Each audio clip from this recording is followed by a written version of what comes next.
오늘 여기 마태복음 19장입니다. 여기는 다른 장에 비해서 주제가 좀 간단해요. 크게 이제 두 가지예요. 두 가지. 그게 이제 인간의 삶에서 아주 두 기둥과 같은 겁니다. 우리가 살아가는데 개인도 그렇고 가족도 그렇고 사회도 그렇고 가장 중요하게 생각하는 두 가지가 뭘까요? 뭐 그건 여러 가지로 생각할 수 있지만 그래도 그냥 일반적으로 얘기하는 거 아니면 인간에게 있는 본능이 몇 가지가 있다고 하잖아요. 사회적인 실현의 욕망 뭐 그런 거 그런 방식으로 하자면 두 가지를 따로 들 수 있습니다. 하나는 성에 대한 거고요. 성. 그리고 또 하나는 재물에 대한 거예요. 이 욕망이 아주 강합니다. 오늘 여기 두 가지 그 주제를 다루고 있어요.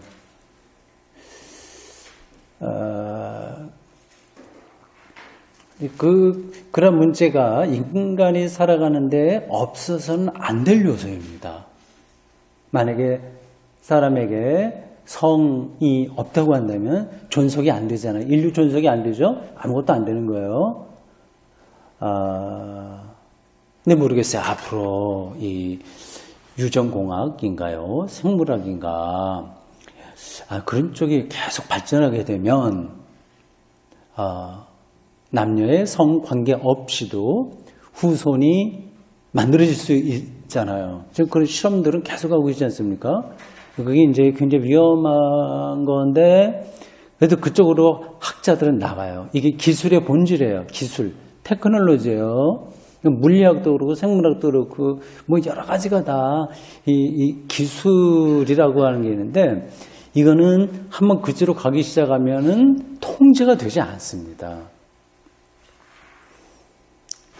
그러니까 우리 몸의 세포 이미 이렇게 우리 몸에 있는 다 자란 세포 이거 하나를 띄어서 거기서 배아를 양성한다고 하든가 띄어서 그 안에서 보통 난자, 정자 뭐 그 방식을 통해서 만들어질 수 있는 배아 그게 가능한 그런 때가 온다고 하지 않습니까? 이미 그런 걸 실험을 해서 뭐 복제양, 뭐 복제 늑대, 복제 사냥개 그런 거 만들어냈다고 하는 뭐 얘기도 있었고요.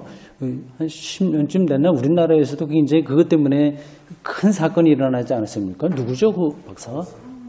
네? 황우석 박사 때문에 약간 이렇게 허풍도 때리면서 가짜 논문 쓰고 뭐 그래서 제가 이룬 것처럼 했다가 들통이 난 사건입니다. 근데 어쨌든 이 테크놀로지라고 하는 게 일단 글로 들어서 버렸어요. 그게 어쩌면 앞으로 미래라고 하는 건 뭐 간단히 뭐 20년, 30년 미래가 아니라 500년 후, 1000년 후, 뭐 사실은 더 미래를 내다볼 수 있죠. 그때 가면 이 기술이 어떻게 변화될지를 우리 지금 상상할 수가 없는 거예요. 근데 글로 이제 물고가 터버려서 이제 이게 결과적으로 인간을 파멸하는 때가 된다고 하더라도 사람은 그 기술을 더 밀고 나갈 겁니다. 틀림없이. 이게 인간에게 도움이 되냐 안 되냐 하는 윤리적 판단은 학자들이 잘 안 해요. 하는 사람도 있지만 그냥 호기심이 있는 거예요. 이렇게 되면 어떻게 될까? 그래서 그 결과를 찾으려고 꾸준하게 그쪽으로 나가게 될 겁니다. 그러면 그리고 현재 우리 사람의 정체성이 다 이제 달라지는 그러한 미래가 앞으로 10,000년 후, 뭐 더 나가면 10만 년 후도 생각할 수 있겠죠. 그래 될지도 몰라요. 좀 비약적인 말씀을 드렸습니다만, 어쨌든 이 성 문제는 인류가 존속하는데 아주 필수적인 것이었어서 성경에서도 그거를 많이 다루고 있습니다. 아주 이건 빼놓을 수 없는 건데 이게 어떨 때는 잘못돼서 개인과 사회를 파괴하는 그런 일들도 있는 거죠. 근데 이러한 문제들은 상당히 예민한 윤리적 차원에 속해서 그리고 시대에 따라서 이런 기준들도 다 달라지기 때문에 성경이 이렇게 쓰여졌다 해서 그걸 오늘 우리들에게 그대로 도입해서 적용하기는 어려운 점들이 사실은 많이 있습니다. 오늘 여기는 남녀가 결합하는 것이 하나님의 뜻이다. 이렇게 창조 원리를 이야기하잖아요. 저기 앞부분에 상당한 부분을 그래서 결혼 그 아내를 버리는 거 그런 것들이 다 그 성 문제하고 연관되어 있는 겁니다. 고대에서는 다 그 방식으로 이 사회 체제를 끌어갔어요. 근데 지금은 지난 주일 오후에 우리 양숙희 선생 특강도 있었습니다만은 남성과 여성만 있는 게 아니라 중성도 있고 또 같이 남성 여성이 같이 있는 그러한 성도 있고요. 간성이라고 했나? 하여튼 그런 등등의 여러 우리가 일반적으로 성의 특질이라고 할 때 보는 그런 것들 그렇게 명백하지 않는 그런 시대가 된 거죠. 이럴 때도 정말 남자와 여자가 꼭 결혼하는 것만이 이게 무조건 옳은 거냐 주장하기는 쉽지 않은 겁니다. 그래서 동성애자들이 많이 나오고 있잖아요. 근데 만약 옛날 같았으면 그건 말도 안 되는 소리였겠죠. 근데 지금은 그거를 거의 인정하는 쪽으로 나가고 있습니다. 그래서 성직자 중에서도 동성애자들을 인정하냐 마냐 하는 것들이 세계교회에서는 많이 논의가 되고 있어요. 아마 성공회 같은 데서는 인정을 했을 거고요. 어디 주교가 그런 사람이 있었는데 그래서 그거를 받아들였습니다. 아마 계속 그렇게 나가게 될 것으로 추정이 됩니다. 성 문제가 있고 또 하나는 이제 재산 문제예요. 얼마나 사람들이 이 물질에 대한 욕망이 강합니까? 이것도 물질도 없으면 안 되니까 많이 있으면 있을수록 좋으니까 여기에 대한 욕망이 아주 강한 거예요. 근데 여기서 이제 기독교가 그 물질에 대해서 어떻게 생각했느냐 하는 것들이 구약, 신약, 그리고 역사, 기독교 2000년 역사에 많이 나오고 있습니다. 거기에 대한 반응이 아주 기본적으로 우리가 생각할 수 있는 것은 우리 본문을 좀 읽고 보겠습니다만은 기독교에서는 아주 기본에 깔려 있는 거는 그런 것에 대한 부정적인 이미지가 강한 거예요. 성과 물질에 대한 부정적인 생각. 그래서 금욕 그리고 가난 이런 것들을 미화하는 그런 경향들이 역사적으로 많이 있었습니다. 근데 이제 구약서부터 신약 역사를 통해서 볼 때 그러한 기독교 성서 전통이 아닌 근동의 다른 종교들은 거기에 대해서 굉장히 개방적인 그런 태도를 보였어요. 그래서 거기서 오랜 싸움 그런 걸 통해서 기독교 윤리 이런 것들이 지금까지 내려오고 있습니다. 이게 간단한 문제가 아니에요. 또 오늘 여기 본문에 이 결혼에 대한 문제, 이건 성에 대한 거고요. 그리고 가난한 사람들에게 이제 재산 다 이제 나눠주고 따라와라고 하면서 재산에 대한 문제 이 두 가지를 다루고 있습니다. 자, 우리 1절부터 12절까지 먼저 한번 저와 여러분들이 교독해서 읽겠습니다. 예수께서 이 말씀을 마치시고 갈릴리를 떠나 요단강 건너 유대 지경에 이르시니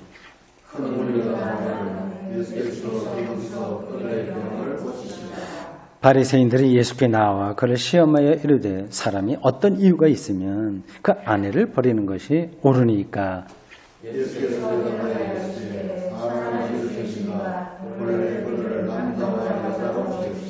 말씀하시기를 그러므로 사람이 그 부모를 떠나서 아내에게 합하여 그 둘이 한 몸이 될지니라 하신 것을 읽지 못하였느냐.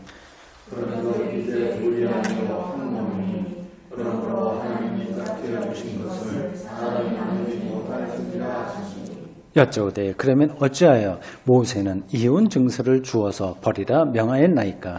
예수께서 이르시되 모세가 네 마음에 완악함 때문에 아내 버림을 허락하였거니와 원래는 그렇지 아니하니라.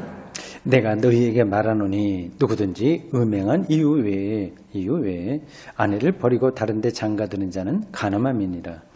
제가 이르되 만일 사람이 아내에게 이같이 할진대 장가들지 않는 것이 좋겠나이다. 예수께서 이르시되 사람마다 이 말을 받지 못하고 오직 타고난 자라야 할지니라. 사람이 만든 보다도 있고 천국을 위하여 스스로 된 보다도 있도다. 이 말을 받으면 예. 맨 끝을 보세요. 이 고자된 자에서 3번이나 반복된 단어가 나옵니다. 성적인 능력이 없는 사람을 말했죠. 주로 남자에게만 해당되겠죠. 어머니 태로부터 고자된 자, 선천적으로 불능인 자 한 사람 있죠. 그리고 사람이 만든 고자, 이건 뭘까요? 우리나라의 옛날 궁에서 살던 내시들 그런 부류의 사람들이겠죠. 사고를 당해서 그렇게 될 수도 있고, 그러한 성기능을 사람이 이렇게 사고를 당했든 아니면 어떤 직업 때문이건 불능하게 되는 것이고요. 천국을 위하여 스스로 고자된 자, 이건 어떤 경우를 얘기할까요? 그냥 상상해 보십시오.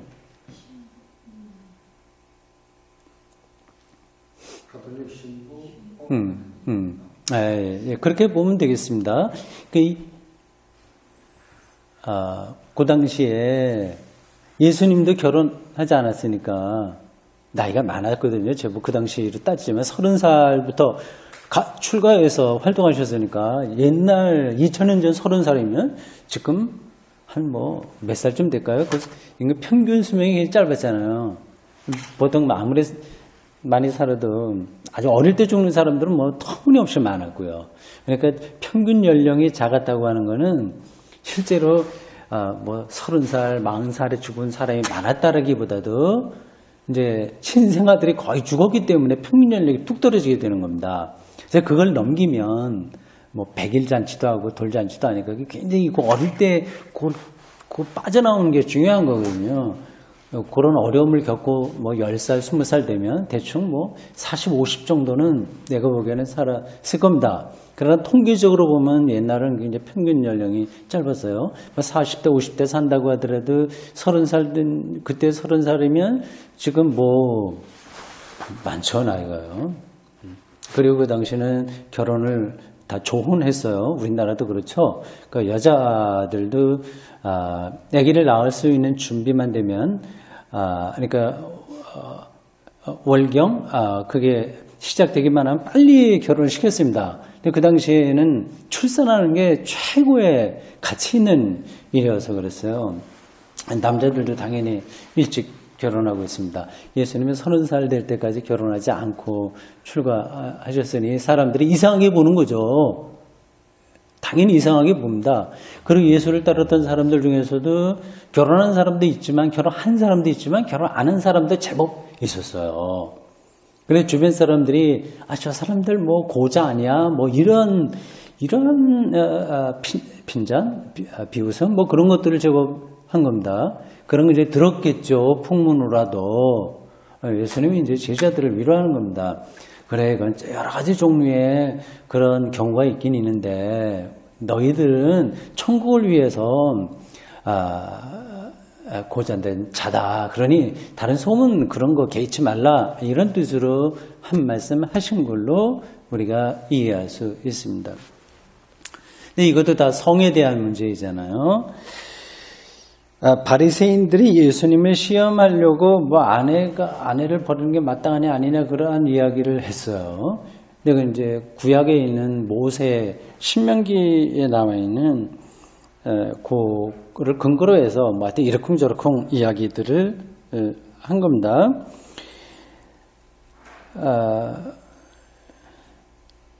그 7절 한번 보십시오.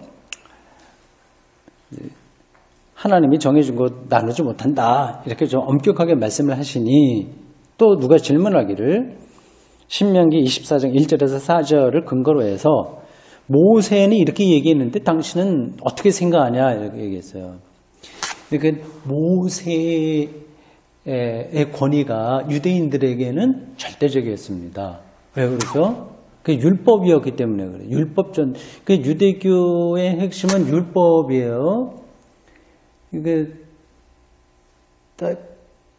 조금 더 그걸 정확하게 말씀드리면 유대교의 핵심은 율법과 또 하나가 있는데 혹시 그게 뭘까요? 율법과 예? 그게 율법이에요. 토라가.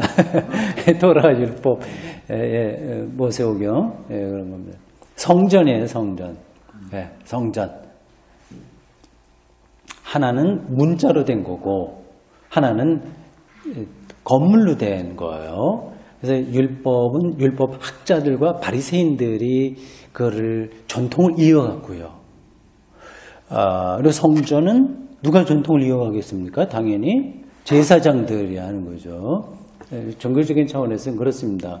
그 이외에 이제 유대 국가를 끌어가는 지도층 인사들로는 왕과 귀족과 그리고 선지자들 이런 사람도 있었어요. 그래서 모세의 권위라고 하는 것은 아주 절대적이어서 예수님이 새로운 말씀을 하실 때마다 사람들이 모세는 이렇게 이야기했는데 네 의견이 어떠냐? 이거 동의하냐 아니냐? 이런 식으로 많이 따져 물었습니다. 모세가 이혼 증서를 써서 줘라 이렇게 했다는 말이 분명히 나오는데 예수님의 답변은 근데 이거를 문자적으로 사람들에게 적용시켜서 지금 예수가 어떻게 대답하나 보자 그런 거였었는데요. 예수님은 율법의 본질을 짚으신 거죠. 여기 말고도 그 앞부분에서도 모세는 이렇게 이야기하지만 나는 너희에게 이렇게 말한다. 그 산상수훈에 보면 많이 나와요. 그 율법과 바리새인들은 그 율법을 문자적으로 고수했다고 한다면 예수님은 그 율법을 문자적으로 무시하지는 않되 그것의 본질을 그 근본을 짚으신 거죠. 모세가 이혼 증서를 써주라고 하는 것은 너희들 마음이 완악하기 때문이다 이렇게 짚은 거예요. 이해가 되죠? 그러니까 사람들이 신명기서에 있는 모세의 율법에 근거해서 그 전에 그러니까 모세가 그런 모세에 의한 율법인데 모세가 왜 그걸 썼느냐 이제 그걸 말하는 거죠. 이건 이제 완악함 때문이다. 사람들의 완악함 때문이다. 아주 쉽게 아내를 버리고 뭐 그렇게 하는 것들을 막기 위해서 그리고 아내가 최소한도 자기의 억울한 상태를 벗어나게 하기 위해서 이혼 증서를 써주게 한 거다. 그렇다면 그 증서가 있으니까 이 여자는 새 출발할 수도 있고 뭐 그런 거죠. 사실은 뭐 그걸 이야기하고 있습니다. 사람들의 마음이 완악해서 그 당시에 여러 가지 아직 문자로 정리되지 않은 풍습들을 자기들이 악용하는 것을 막기 위해서 모세가 이혼 증서는 써줘라 그렇게 한 거지 이혼해라 이제 그런 뜻은 아니다 이 얘기죠.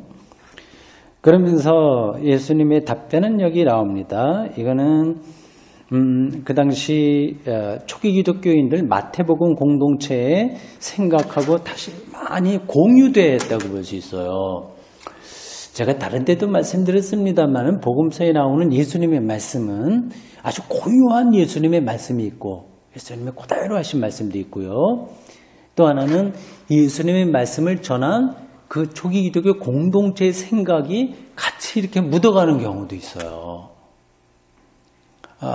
이게 이 마태복음을 기록한 이 마태 그리고 하여튼 마태복음 공동체가 있는 거예요. 그들이 그 당시에 주변으로부터 어떤 영향을 받았느냐에 따라서 그가 복음서에서 예수님의 말씀을 기록할 때 약간씩 교정 아니면 문구 수정 뭐 그런 것들을 좀 한 흔적들은 많습니다. 그래서 똑같은 사건이라도 마가복음하고 마태복음하고 완전히 일치 안 하죠. 차이가 있죠. 오늘 뒷부분에 볼 거에도 그런 게 나옵니다. 여기서 그런 영향을 받은 거예요. 음행한 이유 외에 아내를 버리려고 다른 데 장가들은 자는 가늠함이니라.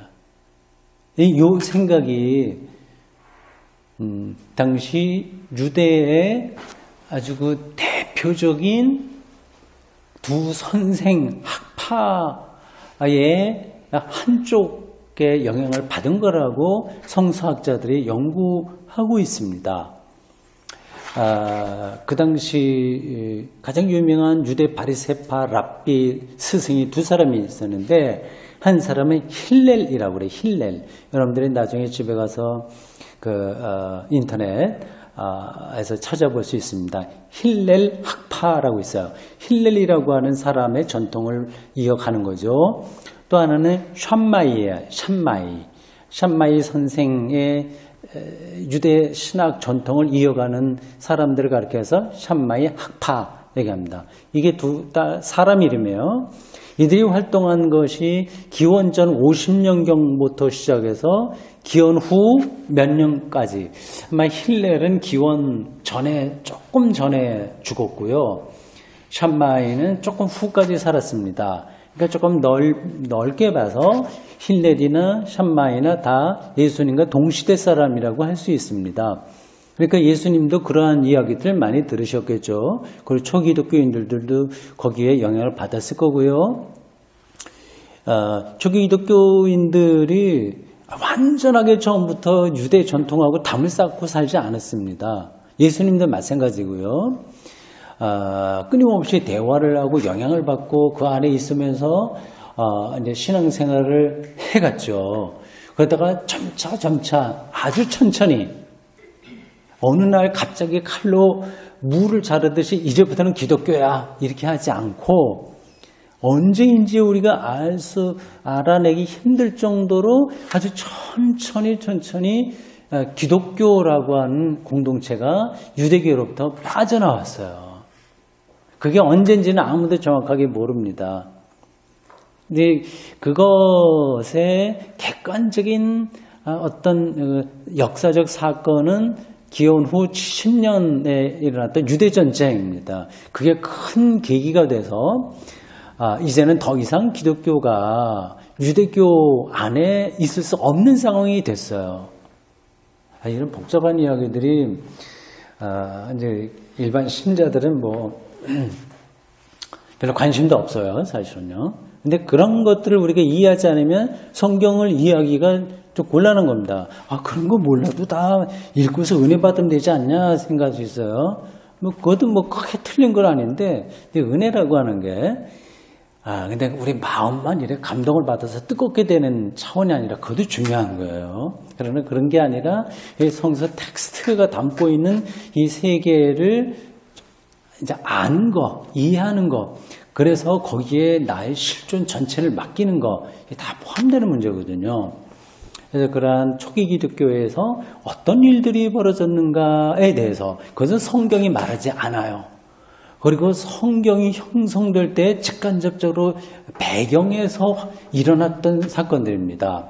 그걸 좀 알면 좀 도움이 되죠. 그래서 그 힐렐과 샴마이 학파들이 주장을 결혼 문제에 대해서, 이혼과 결혼, 재혼 이런 문제에 대해서도 서로 각을 세웠어요. 힐렐과 샴마이 학파가 여러 가지 면에서 그렇게 충돌을 했습니다. 근데 요 입장, 그러니까 가늠한 외에는 아내를 버리면 안 된다. 그죠? 요 입장은 샴마이 입장이에요. 성서학자들은 이런 주장이 초기독교에서 샴마이 학파의 관계에서 자리를 잡은 거다. 그렇게 설명을 합니다.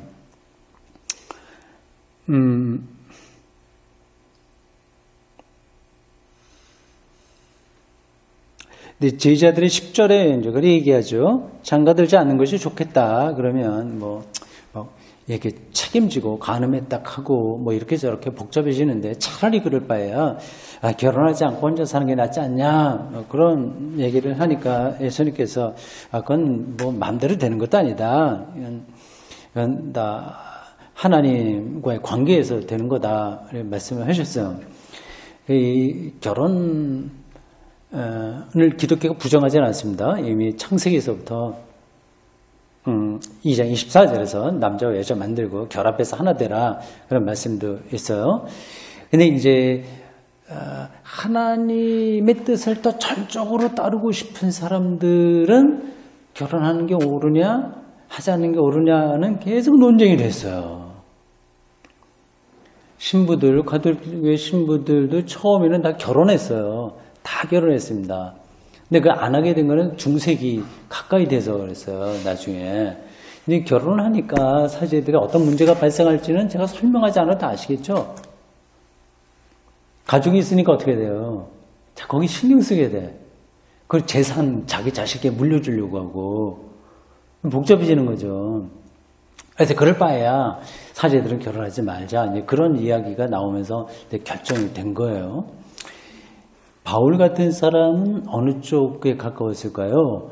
그러니까 교회 안에서 좀 성실하게 하나님의 일을 하려고 하는 사람들, 그리고 일반 지도자가 아니고 일반 신자라고 하더라도 경건하게 자기의 삶을 하나님의 뜻대로 살려고 하는 사람들은 결혼하는 게 좋겠다, 안 하는 게 좋겠다. 바울은 어떻였을까요? 안 하는 게 좋다고 조금 그런 쪽에 가깝게 이야기를 했습니다. 그러나 그거는 의무사항은 아니고 뭐 등등등등 이렇게 음욕에 불타는 것보다는 차라리 결혼해라 이렇게 말했으니까 굉장히 부정적으로 얘기를 한 거예요. 근데 그런 전통들이 기독교 안에 쭉 많이 내려왔습니다. 뭐 지금은 이제 그런 건 다 없어진 것 같고요. 그러면서 이제 예수님이 12절에 결론적으로 이제 고자라는 말은 이제 성관계 없이 산다 이제 그 얘기인데 세 가지 주는 거에 있다는데 너희들은 하나님 나라를 위해서 스스로 그런 생활을 하는 거니까 선택한 거니까 기쁨으로 가라 그런 뜻으로 말씀을 하셨습니다.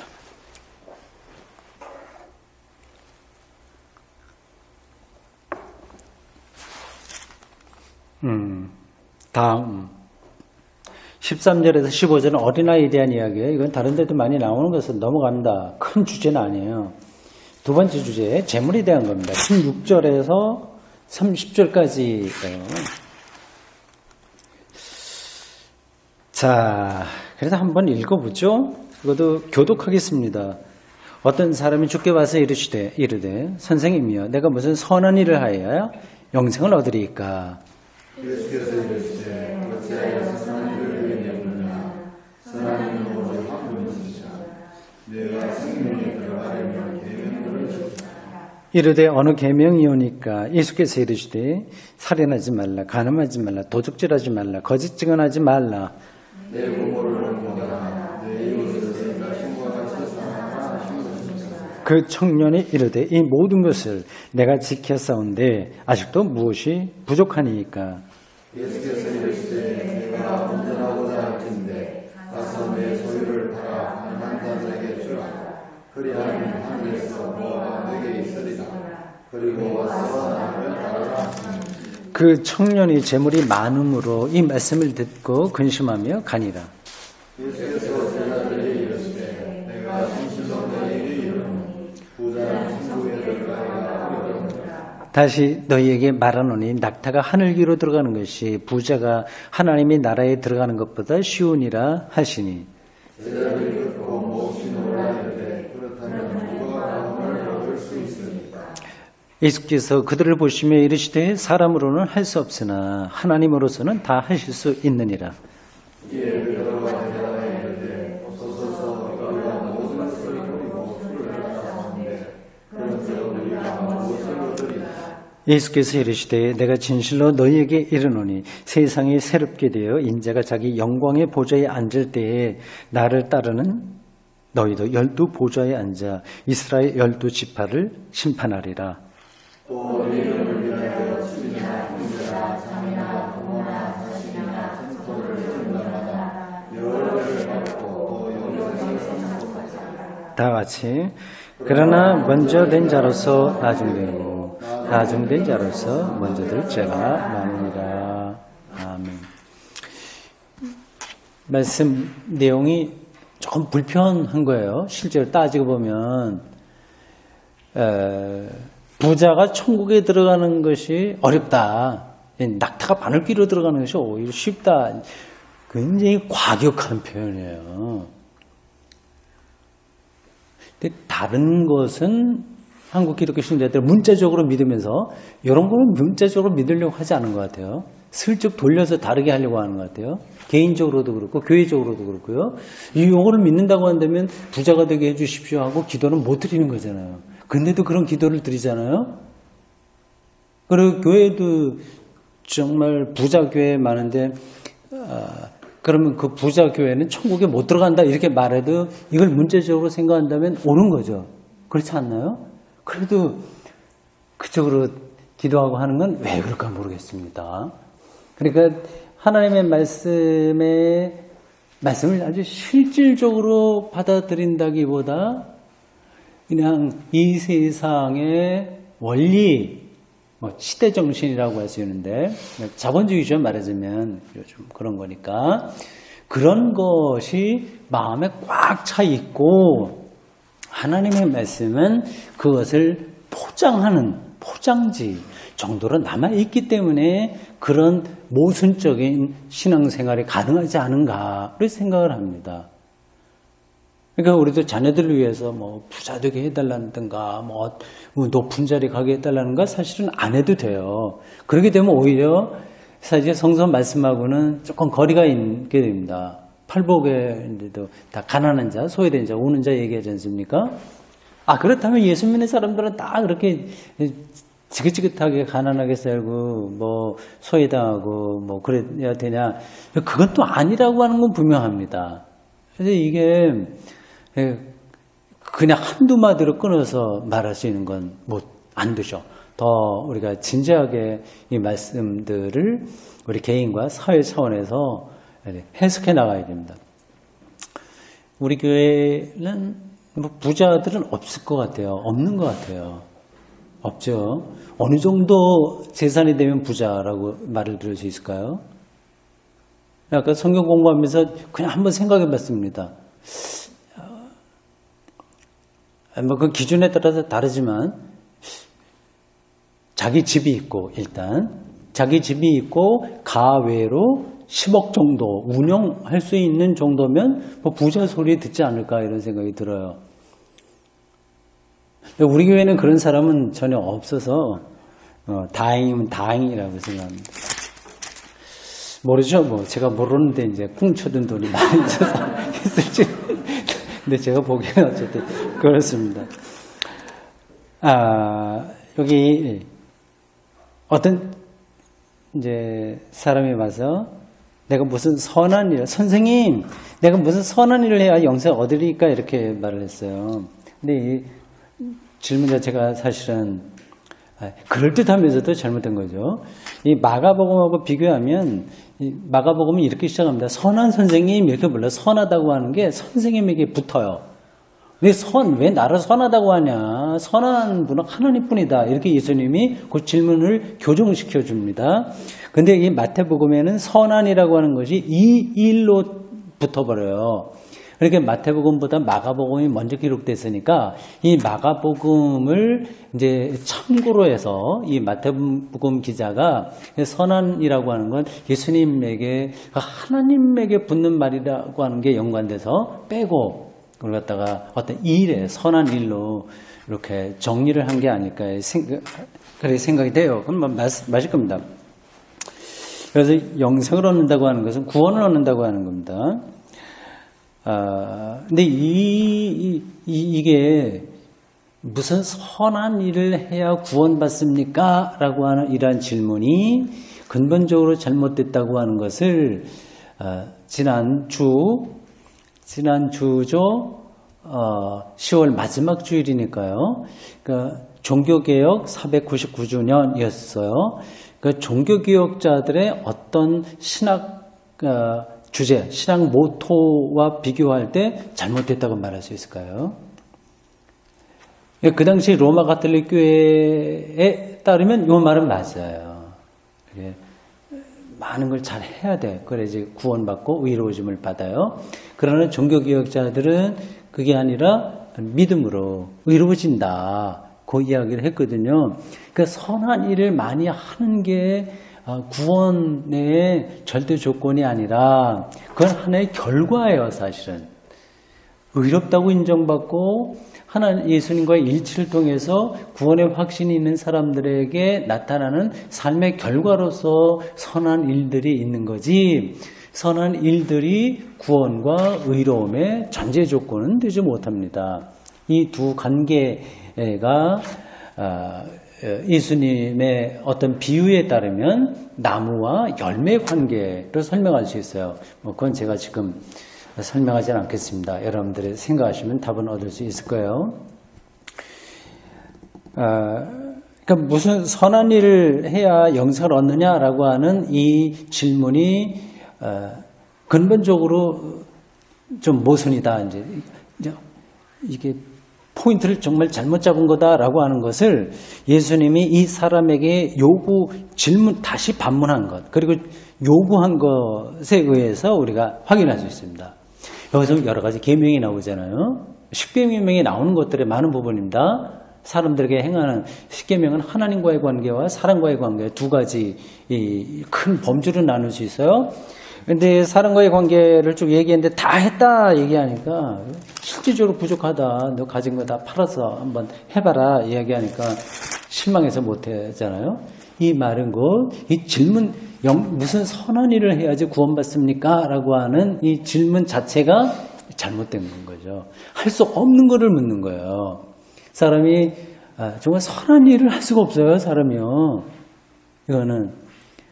그럼 왜 그런지는 제가 굳이 길게 말하지 않겠습니다. 단 그건 상대적인 거야. 내가 다른 사람보다 구제를 한 10% 더 해, 라든지, 다른 사람을 더 인격적으로 좀 더 해, 라든지, 그런 거예요. 그 이제 가치가 없다는 뜻이 아닙니다. 필요한 것이긴 하되, 상대적인 것이라서 그것이 구원의 절대 조건이 될 수가 없죠. 그리고 사람의 마음이라고 하는 거는 조금 간사한 게 있어서 저에게도 그런 것들을 자주 발견하게 되는데, 내가 다른 사람보다 상대적으로 선한 일을 하게 되면 그게 자부심이 돼버려요. 내가 좀 더 의롭웠지, 괜찮았지 하는 거에 있어서 그렇지 못한 사람들을 보면 왜 저 따위로 살지 이런 생각이 말로는 표현을 하지 않는다고 하더라도 마음속으로 막 작동을 하는 거예요.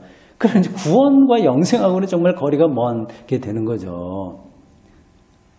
그러니까 무슨 선한 일을 해야 돼야 영생을 얻냐 하는 것은 그만 출발이 잘못된 질문이다. 그건 우리가 알 수 있고, 이 부자가 처음에는 정말 자기가 고상한 척하면서 영생에 대한 관심을 갖고 예수님에 왔는데 초라한 몰골로 돌아가는 거죠. 출발이 잘못돼서 그런 겁니다. 그러면서 이제 예수님의 부자와 천국의 관계에 대한 비유, 낙타 비유 이런 것이 나옵니다. 그러니까 이제 부자가 천국에 가는 것은 불가능하다, 이제 그렇게 좀 과격하게 얘기하는 거예요. 예수님의 말씀은 과격해요. 어떻게 보면요, 레디칼하죠. 근데 겉으로 이렇게 레디칼할 뿐만 아니라 사실 그 말씀의 내면으로 들어가면 더 그렇습니다, 사실은요. 그래서 그 앞에 서게 되면 불안한 거예요. 그러니까 좋은 뜻으로 불안한 거예요. 도저히 우리가 감당할 수 없는 그런 말씀들이 우리를 도전하는 거죠. 우리 삶이 이렇게 느슨하게 있는 상태를 막 근본 뿌리로부터 흔드는 말씀드립니다. 그러니까 부자는 아예 불가능하다, 이런 정도로 말씀하셨어요. 근데 아까 짚었듯이 만약에 한국교회, 아주 큰 교회, 부자들, 기업가들 많은 교회 가서 이거를 직설적으로 얘기해 보세요. 그러면 전부들 외면할 겁니다. 부자 천국 못 가, 이렇게 해 보세요. 근데 이건 예수님 말씀이잖아요. 그래서 제자들이 놀라서 그렇다면 도대체 세상에 구원받을 데가 어딨냐, 이런 또 질문을 했고요. 예수님께서 대답하시기를 여기 26절 보세요. 사람으로 할 수 없지만 하나님으로 다 하실 수 있다. 하나님이 전능하다, 이제 그걸 말하려고 하는 것이 아니라, 그 구원의 문제는 사람이 판단하는 게 아니라 하나님의 고유한 권한이다. 그 말씀이죠. 그렇게 표현한 겁니다. 그러자 베드로가 우리 모든 거 버리고 따랐습니다. 그렇게 이제 자기를 표현하네요. 그 뒤에 나온 이야기 우리가 잘 알고 있는 겁니다. 12명의 지자들이 12보좌에 앉아 이스라엘 12지파를 심판하리라 이렇게 되어 있어요. 사실은 12제자 중에서 한 사람 배신했고요. 유다. 나중에 초기 기독교가 사도행전을 보면 마띠아를 보충하긴 했는데, 이거는 그렇게 큰 의미가 있는 말씀은 아닙니다. 상징적인 의미가 있는 거예요. 12지파라고 하는 게 유대 사회에서 중요한 어떤 의미가 있어서 이제 기독교가 새 이스라엘로서 정말 새로운 이스라엘로서 유대교가 말하는 그 12지파의 권위가 우리들에게 이어졌다. 그런 것들을 이러한 숫자를 통해서 설명하고 있습니다. 아까 예수님의 말씀에 과격하다고 지금 말씀드렸는데 29절에도 보면 반복되고 있어요. 보십시오. 내 이름을 위하여 집이나 형제나 자매나 부모나 자식이나 전토를 벌인 자는 열화배를 받고 영생을 성숙하리라 얘기했어요. 이렇게 살 수 있는 사람이 출가한 사람 외에 누가 있겠습니까? 그러니까 일반 신자들에게는 불가능한 거고, 신자만이 아니라 목사에게도 불가능한 거고요. 현실적이지 않은 겁니다.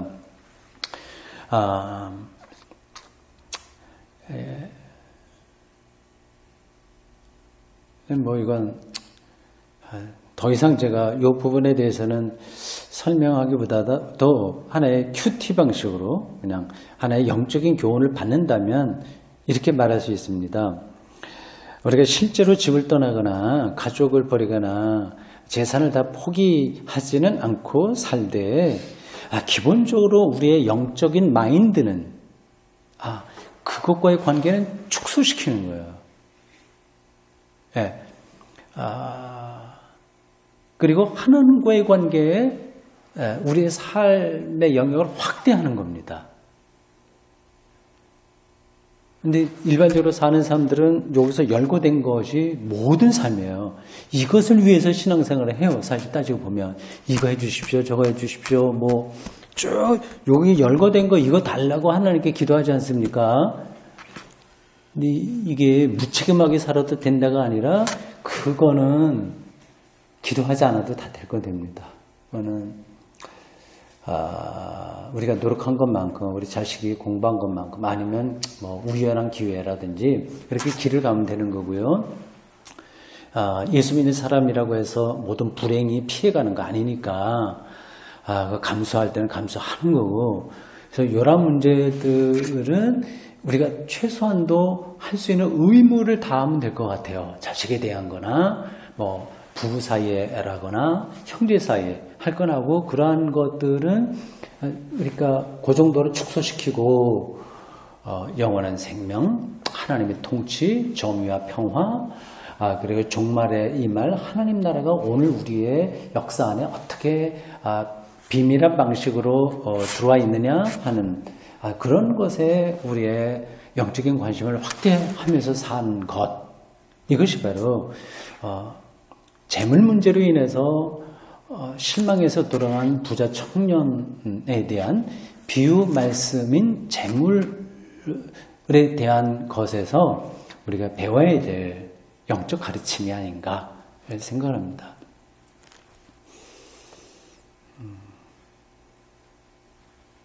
기도하겠습니다. 주님, 오늘 저희들 1시간 동안 마태복음 19장에 나오는 두 가지 주제를 함께 생각했습니다.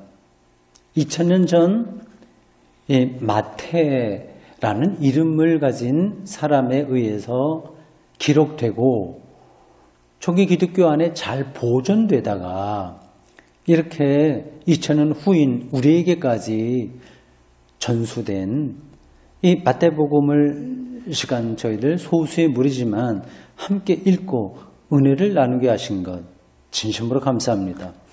성령의 역사임을 믿고 감사드립니다. 우리가 살려면 이러한 결혼 문제, 성의 문제, 재물의 문제, 가족과 인간관계에 많은 문제들이 있는데 우리를 붙드시어 하나님의 뜻에 한 걸음이라도 더 가까이 가는 삶을 선택하도록 인도해 주십시오. 점점 가을이 끝나가고 겨울철로 다가가는 절기입니다. 2달이면 이제 금년도 다 끝납니다. 우리의 인생도 결국 궁극적으로 2달밖에 남겨놓지 않은 순간이 올 텐데 늘 준비하는 마음으로 하루하루 살아가도록 인도해 주십시오. 예수님의 이름으로 기도합니다. 아멘.